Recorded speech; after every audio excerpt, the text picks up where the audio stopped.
In this video, you'll learn how to delete Calendly from JotForm.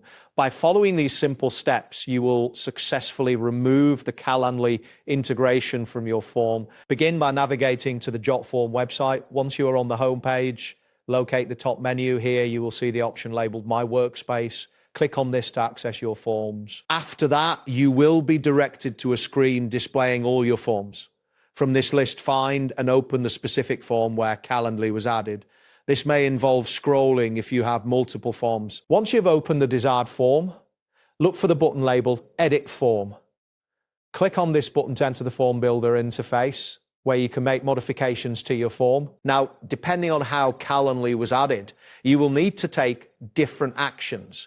If Calendly is embedded in the form, you will proceed to the next step within the form builder. Inside the form builder, locate the Calendly element. This is likely to be represented as either an HTML or embed widget within your form layout. Click on this element to select it. After selecting the Calendly element, look for the trash icon, which is usually located in the toolbar or directly next to the selected widget. Click the trash icon to delete the Calendly integration from your form. Once you've deleted the element, it is crucial to save your changes. Look for the Save button, typically found in the upper right corner of the form builder. Click this to ensure that your modifications are preserved. That wraps up today's guide.